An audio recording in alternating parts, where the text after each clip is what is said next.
My next guest is a comedian and an actor who's appeared in the films The Usual Suspects and A Few Good Men. Later this year, you can see him with Bruce Willis in the movie Hostage. Please welcome Kevin Pollak.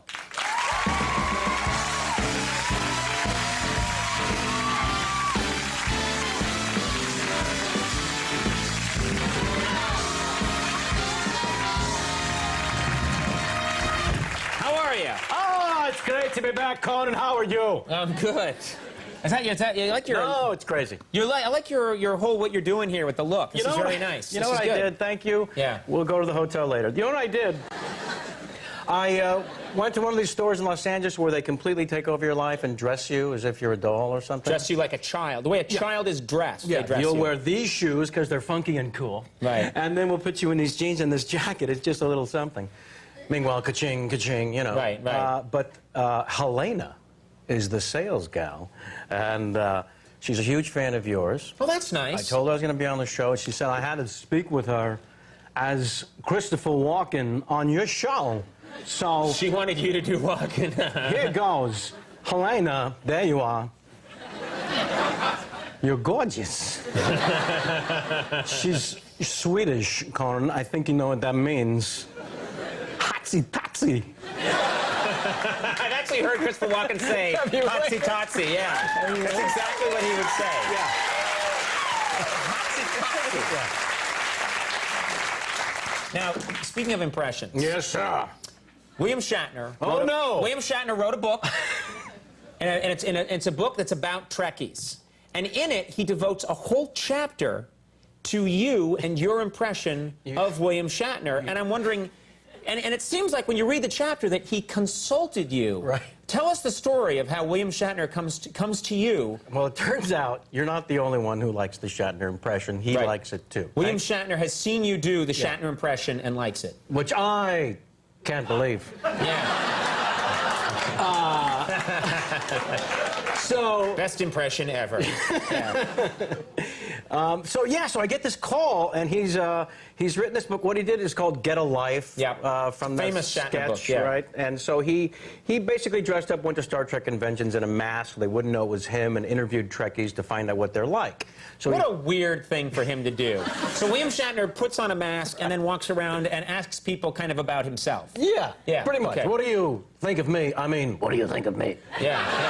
Exactly. Great. Tries to disguise his voice. Right. As lame as that would be. So he wants me to come to his office, he says, Kevin, yes, come to the office, and you'll explain how to do the consummate Captain Kirk impression. How does he talk on the phone when he's doing that? You wonder, unless he's a speakerphone. Well, at some point, there was a pause I didn't understand until I realized he must be doing this. Right. Yeah, sure. Because he's the problem. He needs. You know what he needs? He needs the earpiece. That's what he needs. So he can be indignant at the giant alien or in pain. So this is what I have to explain for the book. Right. When he asked me to come over and explain how to do the Captain Kirk impression. Right. So there's no greater compliment, clearly, for someone you impersonate, to have them want to explain.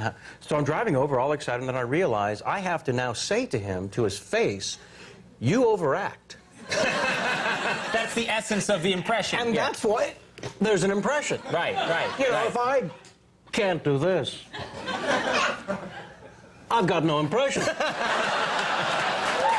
and no chapter. Yeah. Right? So how am I going to say that? Right. So I'm dying because now I have to say this to his face. So I get there and I make this up in the car, and this is what I say to him. You know, Mr. Shatner, the show was great, the series Star Trek was great. A couple of the episodes maybe not so great, and the scripts were good sometimes, but the sets were a little cheesy. You'd bump the Enterprise and the wall would shake a little, and some of the aliens that chased you around were stupid, like that albino unicorn bear. What was that? Yeah. And so, you were not just the captain of the ship, you were the captain of the show. Right. So in order to lift the drama, sometimes you had to overact. You had to overact a little bit. To save the show. To save the show. Right. And he puts it in the book verbatim. Kevin was absolutely right.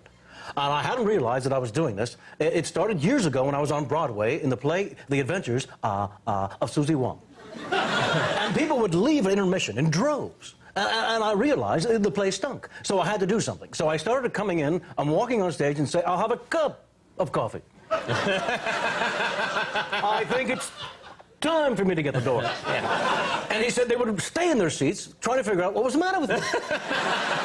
That's great, so it worked. So it worked. And then he editorialized and says, but Kevin's wrong about all the pausing I did. The reason I paused so much on Star Trek is because I couldn't remember my damn lines. Right. Oh, well, there you go. Yeah. I wonder, have you ever tried to find the longest pause he ever made in a dramatic role? Oh, man. I wonder if there's one that's just like where he stops and literally you see a truck drive through the pause and then he finishes. Yeah. That was a nice noise of a truck. Thank you. Now, you've done a lot of movie work. Yes, sir. I actually looked it up. You're in every other movie ever made. Well, It's true. Wow. And yeah, it's a little-known fact about you. kind of nice. But you don't seem to get the girl What are you saying? in the movies. I'm just saying that I think you're gay. No, I'm saying that for some reason you don't... You're gay. No, you don't get the girl a lot. It's just my observation. I'm not saying anything. Did you ever get the girl in a movie? Yes. Oh, well, tell me. What? All right. Jeez. All right, twice only out of 50. But here's the thing. Yeah, actually, my first on-screen kiss was the 14th movie I had done. First of all, I understand that no one wants to go to the movies and actually see me make out with a girl. That's not why I'm hired in film. No one and wants I that, understand right, that. yeah. Right, you know. The Cooler was great. I didn't need to see Bill Macy's ass. I didn't need to see it.